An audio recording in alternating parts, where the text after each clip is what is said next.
Hello and welcome to another Natural Family Planning Conversation. My name is Theresa Notare and I'm the Assistant Director of the Natural Family Planning Program for the United States Conference of Catholic Bishops. Today we'll be talking about diocesan NFP ministry, and I have two terrific guests who are actually members of the Bishop's National Natural Family Planning Advisory Board. They are Alice Heinzen, who is the former Director of Marriage and Family Life for the Diocese of Crosse in Wisconsin, and Cindy Leonard, who is the former Diocesan NFP Coordinator for the Diocese of Phoenix in Arizona. Ladies, welcome. And you know what? Before we get into our topic, let's just get to know each other. I know we know each other, but I don't think our friends who are watching know us all that well. So Alice, can you tell us a little bit about yourself and how you got into natural family planning and lay ministry? And all that good stuff. Yes. Well, first of all, hi to everybody. It's really great to be here and have this little chat together. I live in Menominee, Wisconsin, which is in northwest Wisconsin. I often kid that we have more cows than people in the area that I live. I am married to a wonderful man, have been for over 40 years. God has blessed us with 3 kids, and our children are all married, and they have blessed us with 9 grandchildren. We have 7 girls and 2 boys. Yes, that's a little heavy on the estrogen side. People in NFP get that joke. But it's been wonderful. I worked in the ministries with the Diocese of Crosse. I went back and looked at it, ladies. It's been over 40 years. Where did that come from? It went by so fast. Retired just a year ago. And been serving, with Theresa on a couple of things at the USCCB and continuing my interest with NFP. How did I get into it? The Holy Spirit. Let's just be honest. Wild Lord God. Yeah. When people say that being Catholic is an adventure, I can attest to that. It's true. So yeah, it's been a wonderful run. I'm so glad that even in retirement, I'm so connected to you guys. Mm-hmm. It's been really wonderful. So that's me. Thank you. And Cindy? Well, I am here in Phoenix, married to my wonderful husband, Mike, and we have 5 kids, all adults now, 3 of whom are married, and we are expecting our first grandchild this December. We're really excited about that. My husband and I actually taught NFP when we were first married. We took the classes 42 years ago this August, and started teaching when we were, I was 21, I think, when we started teaching. So we've been Sympto Pro instructors forever and ever. And I did, as Theresa said, I was the coordinator for the Natural Family Planning Office, which was first a nonprofit for 12 years, and I retired also a year ago, and I'm just enjoying working with these little projects with Theresa and Alice and the rest of the National Advisory Board, and so welcome you. It's been a wild ride. Yeah. In fact, Cindy, I remember when you were the secretary at the NFP office. Really long time ago. I think that was in 85. Right. I remember when Janet Kistler, who was the director, said, "Oh, Cindy's going to be leaving us. She has to take care of her kids." And yes. I was like, "Can't she bring the kids into the office?" I actually did, until his little hand started reaching out and typing faster than I could. And I said, I got to go home. Well, as Mary Pat Van Epps of the Diocese of Memphis would say, she doesn't know why, but God actually anoints you people in the natural family planning ministry, because once he calls you, he gets you, you're in it for the long course, right? Run that race to the end. Exactly. So ladies, can you tell us about diocesan NFP ministry? How you got into it, how long you were working in it, and just what it was like in the beginning. Cindy, do you want to go first? Sure. Yeah. So as I said, I've really been involved since we got married in 78. So by 79, I was taking my final and beginning teaching in 80. So during the 80s and 90s, things were quite different than they are today. We rarely mentioned theology when we were speaking about NFP to couples and we were educating. Because the teachers and the coordinator felt that what we would be doing would be kind of scaring couples and kind of alienating them and discouraging them from using NFP. So unless couples came to us with that kind of bent, wanting to follow church teachings, which then we glommed onto because we were so excited to find those couples, we really kind of it was kind of a soft sell. Of course, theology of the body was not part of that coursework. That emphasis didn't kind of get included until about around the year 2000. But it's sort of sad that we didn't mention it, because I'll tell you, our instructors were learning it. They were literally eating it up. We were getting things hot off the press from Rome. We had as our spiritual advisor, Father Mark Caligari, who was helping to translate the papal writings.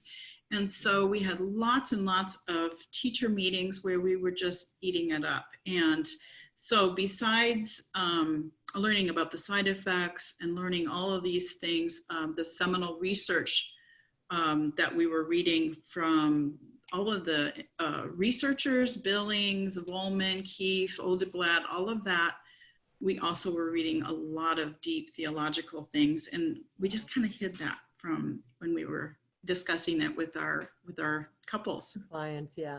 Cindy, did you study biology in school or theology? How did you have myself? That? Yeah.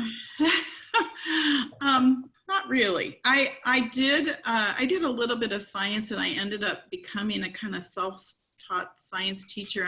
And believe it or not, I was a research assistant at Armour Dial in the early part of our marriage. So I really liked science, but I ended up getting an anthropology degree. So I kind of veered from the hard sciences into more of the soft sciences. But I kind of had that love and that, so self-taught, I guess I would have to say. Right. But it's amazing how those interests and those abilities, God just pulls it all together, because it complements natural family planning ministry beautifully. It's a huge gift. And Alice, what about you? Well, my coming to NFP was a little bit different, because my course of study at the University of Wisconsin-Madison was more feminist in nature. I was actually got my degrees in health and physical education. And at the time that I was at the university in the mid-70s, the whole feminist thing was really ramping up. Oh, wow. So when it came to women's reproductive health, I was getting a very secular background, very secular. Wow. And it wasn't until after Jeff and I got married and had our 3 children that the conversation of NFP came up, simply because my husband went to the parish priest and asked if we were going to do, plan our family and move forward according to God's plan, what did that include? And the priest basically said, well, you've got 2 choices. You can abstain. Jeff didn't like that answer. Or he said, you can use natural family planning. And Jeff goes, oh, great. Well, where do I find that? And the priest literally had no idea where you could get NFP education. Thus, Jeff went out searching for it. I did not. And when he went out searching for it, he found a little ad in our diocesan newspaper that said NFP in a city about 30 miles from here. He signed us up for the class, and then he came home to tell me. I was not happy, because my whole secular education had taught me that natural methods were rhythm and that they didn't work. Right. And so I was a very, let's just say, I I was really upset with him. But I went to the class, and as they start talking about all of the sciences and everything supporting NFP, I'm like, yes, that's right. Yes, that's right. Yes, that's right. Because I had a degree in, in health and science. So I'm like, yes, yes, yes, yes. And then I stopped and I went, wait, what? If that's right, and that's right, well, then this is right. Right. And for the first time in my life, it really was scales falling from my eyes when I heard it, because I'm like, yeah. And then I got mad at all my education for never revealing the proper order and understanding of it. So my getting into NFP started after Jeff and I took the class, and I just got on fire about this. And Jeff and I trained, we became instructors in then the Northwest Family Planning Method, which is now Simdo Pro. And we then began to teach, and about 4 years into it, we were asked to become the coordinators for the program. And just like Cindy said, the teacher base that we had was getting so schooled and excited about all of the theology behind the method. Right. But we would not teach that to our people, because we were afraid to do that. We really thought that we had to focus on the science that supported the methods, the effectiveness of preventing pregnancy, and basically we just kept doing comparison to contraception. Yeah. And it didn't work, but we felt that we had to show them NFP is just as good as any other form of birth control, which was not right. So we really, like Cindy down in Arizona, we were presenting things in a very secular headset, not a theological. Yeah, I remember that being almost a hallmark of diocesan ministry, because I came on board to assist Bishop McHugh when I was a student. Gosh, I was just kind of like an intern, but we called me a secretary in those days. And that was 1984 when I jumped on board. And boy, I remember thinking, why didn't I study medicine? Because it was heavily medical, heavily scientific, and church teaching was always there. But I would say it really was the attitude of the majority of diocesan leaders that NFP is a viable, ethical system for living with your fertility according to God's plan. And they were very light on church teaching. So how did that approach then, that science first approach work? Because I do have to say there are some new NFP providers who have risen up in recent years, and they're kind of taking that approach that we had in the 1980s. So how did it work out in the past? Well, I'll start, Cindy. You know what? It didn't work real well. It didn't work real well because, first of all, it was kind of we were heavy on judgment when we would teach. We really taught that, we used fear tactics. Oh, well, the pill will do this to your cycle and this to your body and blah, blah, blah, blah, blah. Okay, so most of the people that were coming to us were already on some form of contraception. So when we would, take, we would put them on the defensive immediately with the approaches that we were taking. And while everything we were saying had scientific basis, it certainly was disregarding the pastoral side of what natural family planning should always include. Not only that, not only with our clients was it, not merciful and very judgmental and kind of heavy-handed, but our priests were really hard to bring on board with that model. It was really hard for us to find some traction with our priests and our laity. First, because many of the priests didn't understand all the science of it, but they certainly understand what they were hearing in confession. And so from their vantage point, they did not trust it because we were presented it just like another contraceptive measure. And they didn't think that men had the self-control to follow it, nor did they think that women would find a way to track their cycles on a daily basis and make this routine and get on board with it. the other thing is that a lot of priests doubted that it worked because the NFP couples that they used all had big families, Yeah. all had Huge a lot fan. of children. Right. And Mhm. so they looked at that as all those kids, if you will, in their back of their heads, like method failures. So they were like, this is not something we can get on board on. So from my vantage point, we were not successful with the scientific approach. Mhm. Cindy, what did you find? Well, let's think about the laity, because they saw all that you described, Alice, with the big families and the difficulties, and they're the ones going to confession. So they're thinking, this isn't so valuable. We're learning about this method that's going to take a lot of work to learn, because we really were giving them lots of science. And I will say too, in the early days, the methods still were being, they were, we were mimeographing papers. We were making old slides. It was not a sharp looking program back then. But we had a hard time just convincing people that this was not rhythm, and I know from my own standpoint, my mom thought, I used rhythm. This is going to be great. We're going to have lots of grandbabies. And it took her a long time to see that this was different. And also, we did a study, very little survey, that a continuation survey of the couples that have been taught so far in our Phoenix Natural Family Planning Center. This was done around 25 years ago. And this was when I was a secretary in the office, Theresa. And we found out, to our horror, that people were using NFP to have their two children, or one, whatever they wanted, and getting sterilized.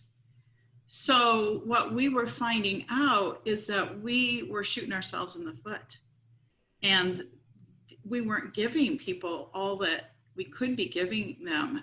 It was really kind of hard to come to terms with that and to see that.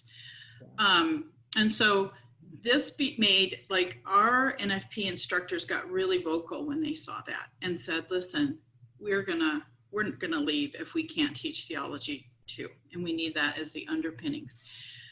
We have so much now that we need to start giving. The Pope had already, begun speaking about all of this. So we were able to get the bishop at the time, through Janet Kistler, to agree to 1 hour of theology, 1 hour of natural family planning for this 2-hour introduction for every couple who is engaged and was preparing for marriage in the Catholic Church. So that happened, and that stayed in place until 2010.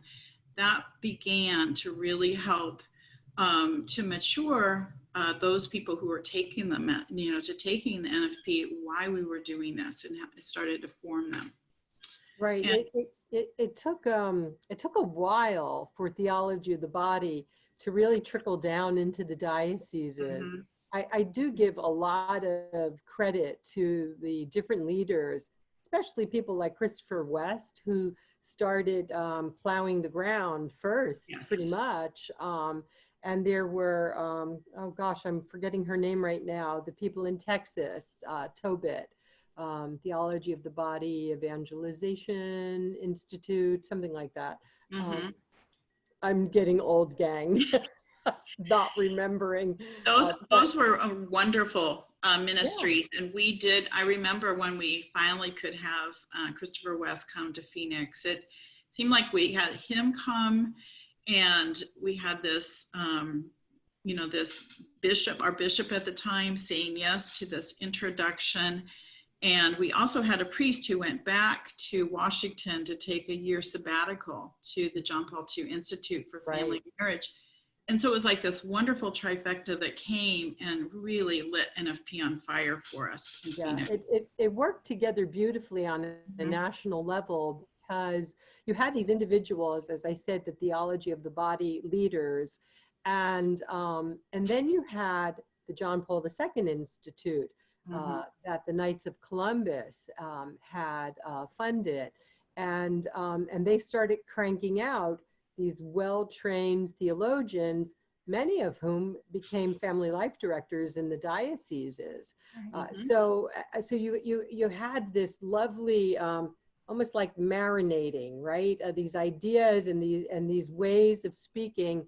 I remember some of the NFP crowd at the time, when they would try to talk about church teaching, it would always sound heavy-handed, moralistic, legalistic, and it just didn't represent the beauty of God's invitation and his gifts of married love and life.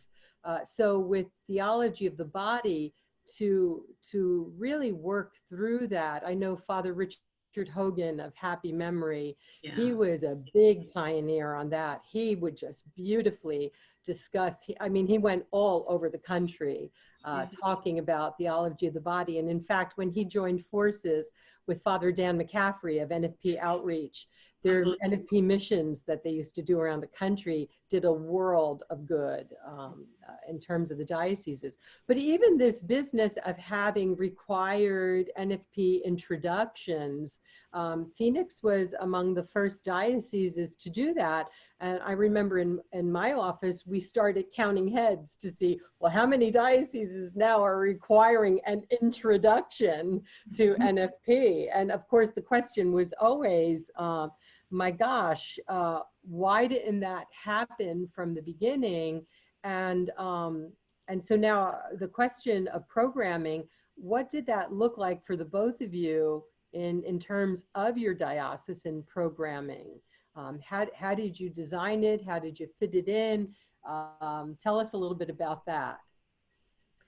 Well, I just want to back up here and make a comment on what you guys are talking about.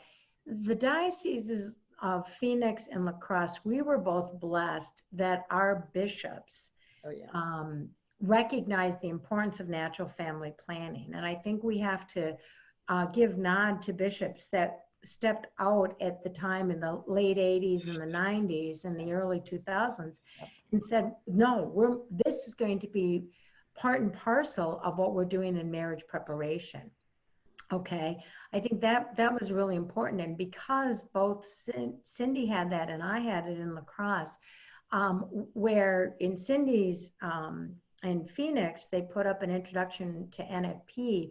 What we were able to do in La Crosse was instead actually take 2 hours and put it right into the formal marriage retreat that all of the couples went through. So we didn't have this standalone thing. We integrated it right in and actually seasoned the whole day with the theology of the body. And we were tasked to actually rewrite the entire marriage preparation program in the Diocese of La Crosse to be very open, to open everybody up to the ideas of God's plan for human sexuality and marriage and family life.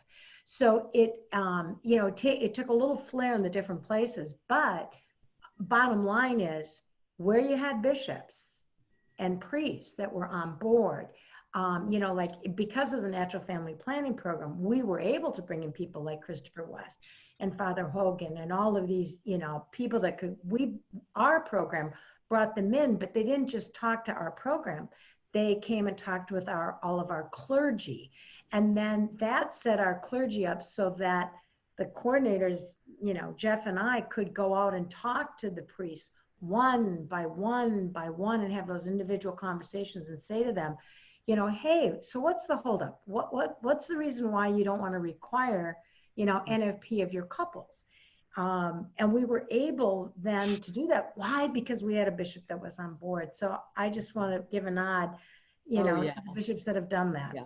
So. And that really is key in the annual survey that we do of the dioceses. That is the huge factor that can make or break a diocesan program. And we have had wonderful examples over the years. I think of, besides you guys, Cleveland, Archdiocese of New York, believe it or not, small dioceses like St. Cloud in Minnesota,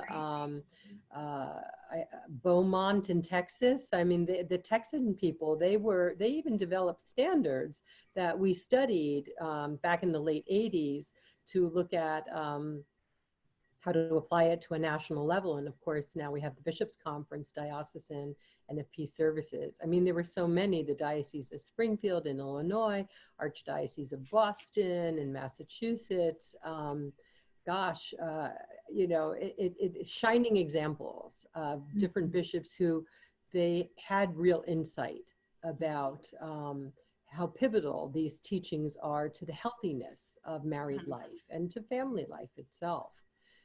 And but I in want terms to of add, programming. yeah, but what I want to add to that then is at the same time that all this is going on, of course, we were starting to get a nod towards the new evangelization. And I think that's something that when it talks about programming, I'm going to say there were a couple of things that we realized in La Crosse. Number one, we had to learn to meet people where they were at. Mm-hmm. Okay, that was really important, to not just discount all of their knowledge and all of their experience, but rather recognize it. Find out, why do you think like you do about marriage and family life? You know, where do your thoughts spring from? And then take them from what they know to what they didn't, you know, what they still have to learn. Instead of discounting it, bring it in and then get them to discuss it and then move forward. So that was, I think that was really significant in our programming. And I think the other thing was knowing that we had to recognize natural family planning for what it is. And that is a skill set. Mm-hmm. It is a set of skills that you and your spouse develop to keep the promise to be open to life. Right. So backing it off, it's not the end all. It's not going to save everybody that skill set. It only makes it possible to do what you're promising at the altar when you get married. Mm-hmm. And so again, taking the skill set as secondary and putting the theology primary, those were the shifts in our programming that I think made everything remarkably different. We got buy-in from our clergy when we started to do that. The people that were coming through the marriage prep classes would go back and say, now that was worth it. What we just heard was worth it. And so we started to get this really positive spiral up because of those two changes. Mm-hmm. I don't know, in Phoenix, Cindy, what else did you have? It was great. Just like you took the NFP portion and kind of sprinkled it throughout and seeded it through your marriage prep retreat, we eventually did the same. So in 2010, we had all of those years of just the 2-hour introduction. And in 2010, Bishop changed the engagement policy, the marriage prep policy totally, and implemented a 3-year program, and the first of which was to really strengthen marriage prep. And so we had the Theology of the Body piece and a God's Plan for Joy-Filled Marriage Day, in which all of the presenters had to be NFP using couples or acceptors. They knew it from the inside out, and all of their talks brought that in. They would take the natural family planning, they would take that first. So by the time they came to natural family planning, they were like butter in our hands.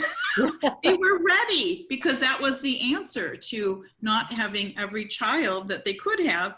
This gave them a way, as Alice said, as a skill set to really live that in a practical way in their marriage. And so that was the huge shift. And not only now were we only requiring an introduction, but the full course, which meant plus not just to take the course, they had to show that they were charting for about 3 cycles. So we have done that since 2010, and it has made an enormous difference. It's really caused NFP to flourish in natural family, in marriage prep, but also just in the diocese in general, so that other people know about NFP. Maybe they didn't get married, since 2010, but they know people who have and are taking the courses. We also have been able to work these teachings of theology of the body into work that we do with the youth. We started a program called Catholic Academy for Life Leadership for high school teens, And it's a 3-year leadership program where these teens are brought into all of this along with their parents. So it's a family-based leadership program that it continues on for their high school years, and it's been tremendous. It goes, the high school teachers, the elementary teachers, all of them are getting trained in theology of the body here in the Diocese of Phoenix. And so it makes the garden very ready for seeds when you have that kind of training first. And so as teachers, it makes our job a lot easier. Sure. When you're training your teachers, because of course they obviously get their teacher training from their NFP schools, and we know at this point in time, all of the NFP providers, the ones that meet the bishop's standards, they do train their teachers in church teaching. But do you have to do additional training, once they get into the diocese to help them work through how to handle the tough questions and all of that with couples? Oh, that's an absolute yes. That's why, as the coordinators, you had meetings with them all the time. And I would say that because of technology and here in the Diocese of La Crosse, which is 19 counties filled with cows and a few people, for us to get together, it takes a lot because people are driving 3.5, 4 hours one direction. So we took advantage of things like this, Zoom platforms, computer-based platforms. But what we would do is we would, there's always something new coming out, some new program, some new book, some new article, whatever. And the joy of being a coordinator was when you would send an article out and then you would interact with them and help them see, the instructors see how this impacts them personally, as well as how it can season their teaching. One thing that we also did, which is an extension beyond our instructor base, but in our natural family planning classes, because like Phoenix, we too have a requirement for a full course in NFP. One thing that we've done is anybody that goes through whatever method of NFP in our diocese, they also go through what we call a reflection activity. And in general, it's a 3-step reflection with something that they read about the theology of the body that we've written. And then there are discussion questions that we ask them to do as a couple. And then they send in their a response to one of those questions to their instructor, which opens the door to further discussion about God's plan. How do you really live this out? Is it possible to live this out? What does marital chastity really look like? And, can we do that? And that, adding that reflection activity into what we do at the Diocese of La Crosse has gotten our instructors to be much better at responding to clients and meet them where they're at, which is the new evangelization, as well as bringing these newbies on board. So, but yeah, that education piece, so important. Continuing ed. Mm-hmm. Yes, I have to thank Alice for that idea. So as soon as she told me she was doing that, we quickly got some articles together that they were already in their binder, just like thinking they're just gathering dust, nobody's reading them. We got the discussion questions approved, translated into Spanish, because we do everything in both languages, and made that a requirement as well. And you are right, Alice, the teachers were excited to read what they wrote. Yeah. And at the end, they read the entire Humanae Vitae in their last class. And people were not complaining, oh, why do I have to read this whole encyclical? No, they were like, wow, it was really prophetic. This Pope Paul VI, this was exciting. Yeah. And so it was a wonderful thing to add. Yeah, and what's so precious about our millennials and our iGens that are coming through the classes now, they don't even know any of the history of Vatican Oh, II. right. They don't, none of that, you know, and they're like, whoa, this is like so contemporary. This is like, this has meaning. And it's like, yeah, well, God's word usually does. But, you know, it's just, it's so precious when when you meet them where they are, and all of a sudden you see these light bulbs go out and you feel the tug on their hearts of what God wants for them, and they see the value in it. And that's the other piece. That's what that reflection does. It affirms teachers. Yeah. Well, let's face it, when you're teaching NFP, especially in the required state, many times you will have clients that are not excited to be told that they're going to go through this, and they can be a little irritating. So when they get to that reflection exercise, and most of them will give a nod of affirmation at some point in that, it's like, okay, I opened a door here. You think that as an instructor, you're like, it's okay. I can go get the next one. I can do this again. So it's true. That's so true. One of the other thing that's kind of cool about this for teachers, for our teacher meetings, is that we have teachers of various methods in the Diocese of Phoenix, lots of different methods. And being able to talk about theology of the body and begin with something we all agree on has really been part and parcel of ending, you know, method wars. We don't have them in our diocese. You know, they're very collegial, various instructors of different methods. And being able to sit together through a teachers meeting when we're, you know, talking about various things in science, but also talking about the theology and the philosophical underpinnings, it really helps because they get to know each other, and we don't have that problem. And you know, and all of this reminds me of the importance of the personal contact that Natural Family Planning Ministry has. We all know that you could read the science of the world with all the evidence that supports its validity. You could read theology, and if it's just stuck in your head, that's where it's at. And I can tell you in my own life, you both know I'm a single woman, I'm never married, and that's how I studied NFP and all of this. In the beginning, it was completely in my head.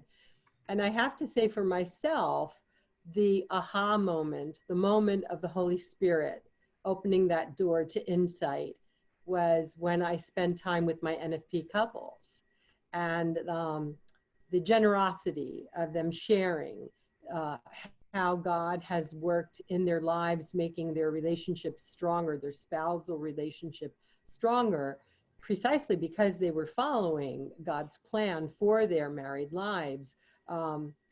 That was when, you know, I got the goosebumps on my arm, you know, the lights went off, and as an intellectual, an academic at the time, saying, holy smokes, why didn't I know about this earlier in my life?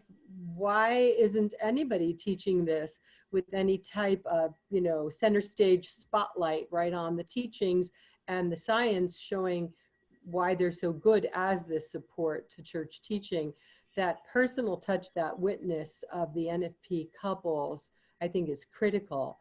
So going forward in the dioceses, especially in this changed world of relying almost on digital connections, what do you think about diocesan coordinators using distance learning and web-based education and encounters like what we're having right now, apps as well on the phones?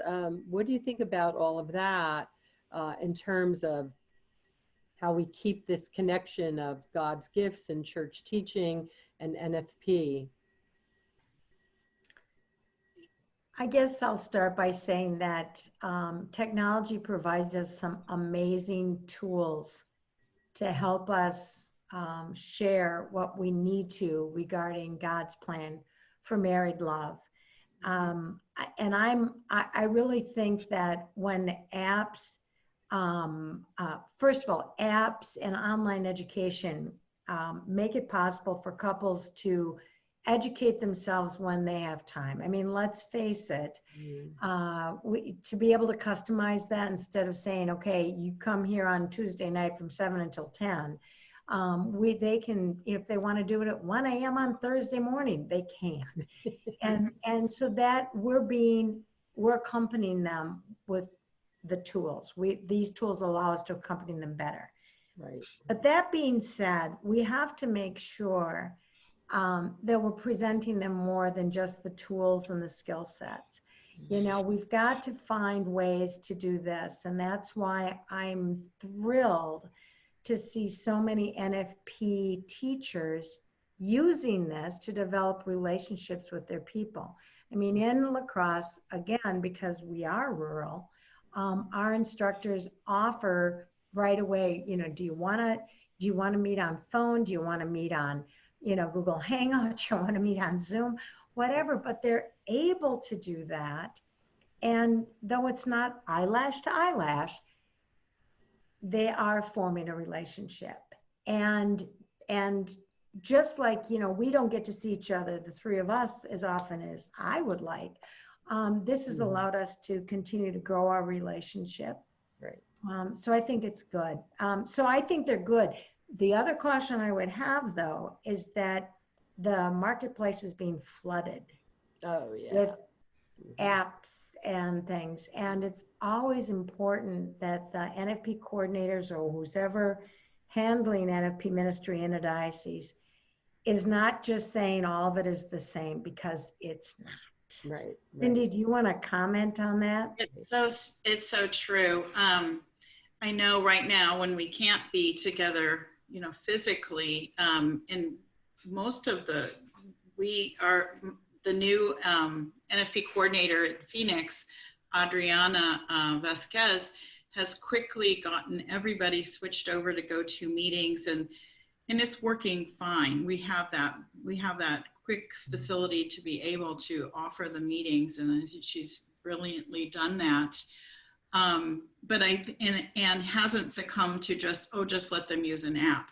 It's really important to make sure that our couples have an endorsed, USCCB endorsed method to start with, and to really learn the method well and get that theological basis.